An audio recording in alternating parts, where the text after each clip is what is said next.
Essa é aquela aula.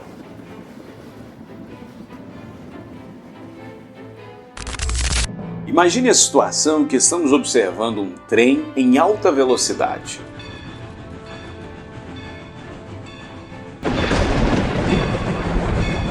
Dois raios caíram ao mesmo tempo. Não nos resta dúvida nenhuma que esses foram eventos simultâneos. Agora, vamos trocar o referencial.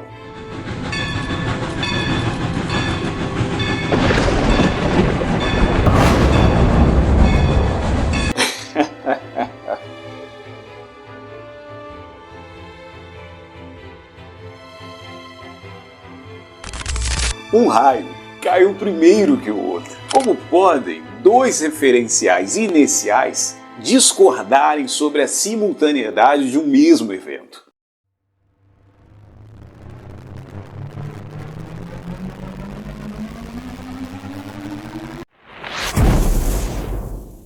Galerinha, professor Vitor na área.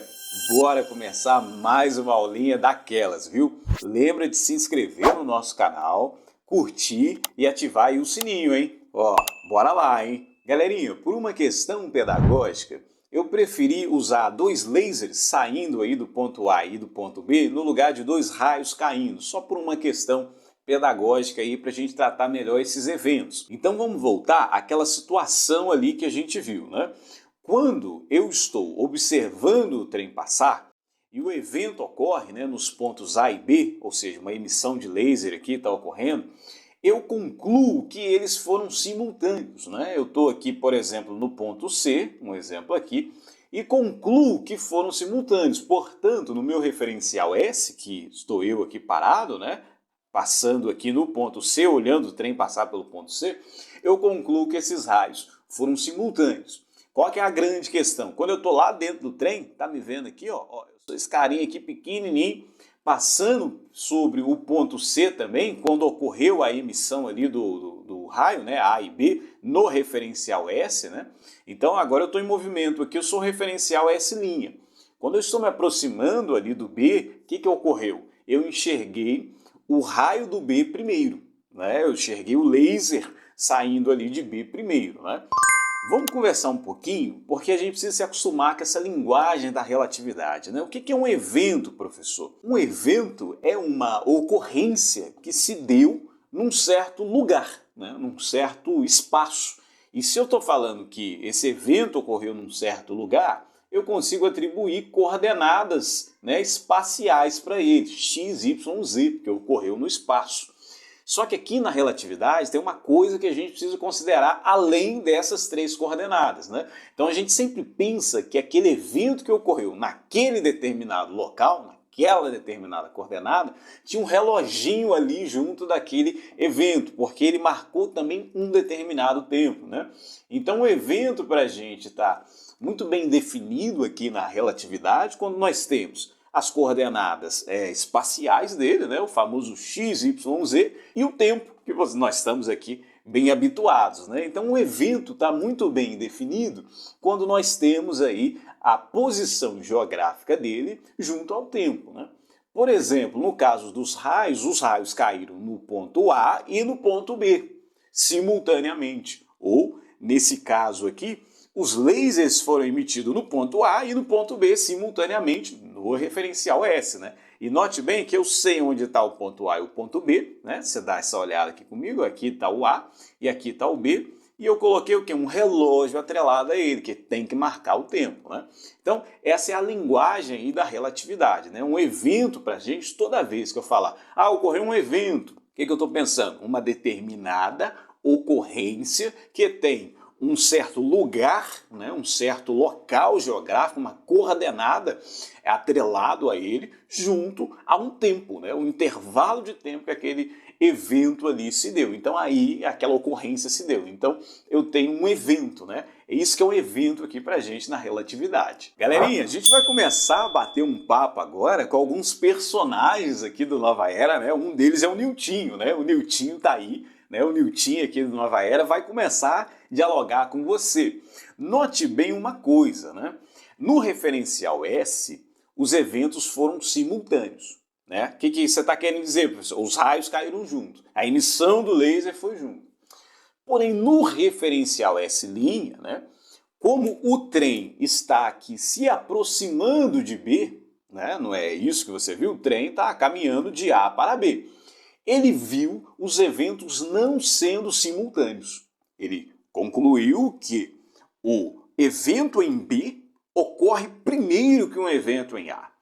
Bom, é meio complicado isso que está acontecendo, né? Por quê? Dois referenciais inerciais estão discordando sobre a ordem dos eventos, né? Sobre a simultaneidade dos eventos. Qual que é o problema disso daí, né? Então, vamos pensar aqui com a mente da mecânica clássica, né? A mente do Newton. O que o Newton vai dizer? Um exemplo aqui pra gente, o Newton aqui da Nova Era. Ora, veja bem, você viu esse evento aí ocorrendo em tempos diferentes, simplesmente porque você está aqui, ó, se aproximando dele, e isso o Galileu explica, porque vai ter uma soma aí de velocidades e você vai conseguir entender por que você está vendo de B primeiro. Mas veja bem, o Newton diria, o tempo é absoluto. O que eu estou querendo dizer com isso daí? Bom, o evento, sei lá, ocorreu 3 horas da tarde, os dois raios caíram, 3 horas da tarde, um exemplo aqui pra gente. Então, para o Newton, foi 3 horas da tarde para todo mundo, porque o tempo é absoluto. Mas isso é meio problemático, porque você vai ver que no referencial S não foi 3 da tarde. Que, professor? É isso mesmo? É isso daí, é isso daí. Isso daí. Por quê? O Newton vai pensar o quê? Existe uma escala universal de tempo, ou seja, o tempo, cara, ele é uma linha assim contínua, que ele vai assim, ó, infinitamente, e ele é igual para todo mundo. Não importa se você é um observador S, ou S', onde você está, o tempo é o mesmo. Então o Newton vai dizer, olha, simplesmente foi isso que ocorreu, e ele ainda vai dizer, isso o Galileu já explicava, isso é relatividade de velocidades. Então veja bem, o que o Galileu tentou propor aí pra gente, né?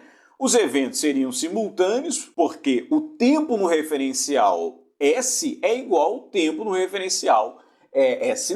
Então esses tempos são iguais. Então, como o trem está aqui, vamos supor que aqui está o trem, se aproximando de B, né? Se aproximando do ponto B, aí ele conclui que, ó, os raios de luz também estão vindo. Opa, eu tenho uma velocidade para cá, que é do trem, e aqui eu tenho a velocidade da luz, que é c. Né? E nesse caso aqui, como eu estou me afastando aqui o ponto A, né? Se você notar, eu tenho aqui a luz vindo, mas eu estou indo para cá. Bom, ora, o Galileu, né? Você sabe bem isso daí, lá do seu primeiro ano do ensino médio, o que você vai fazer? Ó, simplesmente, nesse caso aqui, ocorre uma soma de velocidades. Por isso, chega mais rápido. Seria isso que você me diria, né? É por isso, é simples, matamos o problema, né? E nesse caso aqui, por que o A demorou para chegar? Porque nesse caso aqui, como está afastando, você vai ter que diminuir essa velocidade, né? Então a velocidade real da luz está mudando. Mas aí que vem o problema, né? Aí que vem o problema. Porque o que o experimento de Maxwell-Morley, né, nos deu ali a evidência, deixou bem claro para a gente, e depois veio Einstein ali e postulou. O que foi dito ali? Que a velocidade da luz não pode ser somada. Ela é sempre c. Então isso aqui não ocorre. E isso aqui também não ocorre, né? Então, meus aluninhos, a conclusão é óbvia, já que eu não posso somar as velocidades. Ela sai direto disso. E qual é a conclusão, professor? É que o evento que ocorreu em B, ou seja, a queda de raio ali em B, ou o laser que está ali saindo, ali se aproximando em B, ele, para o referencial S', ocorreu primeiro. E aí nós temos uma questão muito complexa. Por quê? Porque tempo não é absoluto. Professor, o que é isso que você está me dizendo? Sim, eu estou te dizendo isso. Como dois referenciais inerciais não concordam sobre a simultaneidade de um mesmo evento, é porque não existe uma escala universal de tempo, aquele lance que o Newton falava. O tempo não está passando igual para todo mundo. Então, aqui nós temos a seguinte conclusão: T é diferente de T'. T é diferente de T'. Não são os mesmos tempos, né? Eles estão passando de formas diferentes. Então, essa conclusão da relatividade é maluca, cara. Ela é maluca. Se você parar para você pensar, ela é maluca. Porque ela é desconfortável, né? Ninguém quer pensar que o tempo não passa igual. Isso é extremamente desconfortável, porque para a gente aqui, o tempo para mim é igual ao tempo para você, não é isso? Não se você estiver na velocidade da luz, ou perto, né, dela. Porque na velocidade da luz, nós vamos concluir que você não vai chegar, né? Mas próximo a ela, quem sabe um dia você não possa chegar, né? Então a conclusão óbvia aqui para a gente é que o tempo não é absoluto, né? O tempo é diferente. Não existe uma escala universal de tempo, né? Dois referenciais inerciais estão discordando sobre a simultaneidade de um mesmo evento. E, cara, antes de eu fazer conta aqui para você, assim, o troço é louco. É louco ao ponto de, por exemplo, vou te dar um exemplo do que eu estou querendo dizer numérico, talvez você entenda melhor. Para o referencial S, aquele cara que ficou olhando, foi 3 horas da tarde que ocorreu a emissão dos dois raios, um exemplo, A e B. No referencial S', por exemplo, foi 2h55, cara. E aí, bom, você já sabe, né? Aí nós vamos começar a ter problemas, né? Porque a gente vai ter que correlacionar esses tempos. Porque você me perguntaria, professor, quem está certo? Os dois. Por quê? Porque é relativo. Ah, professor, entendi, poxa. Entendi, tá vendo? Por isso que eu gosto desse cara. Você é inteligente. Entendi, professor. Então chama relatividade porque é relativo. Depende do observador, depende do referencial. Tá vendo? Tu é inteligente pra caramba, cara. Por isso que eu gosto de você. É relatividade, porque é relativo, né? O tempo, por exemplo, depende do referencial. Não corre igual. É quase aquele lance, né? Depende do ponto de vista, né? É quase uma ideia dessa, né? Mas, de fato, depende do referencial. Não existe um tempo único. E aqui, se o tempo não é absoluto, como diria o Newton, nós vamos ter que corrigir a teoria do Newton, né? Então nós vamos fazer isso junto.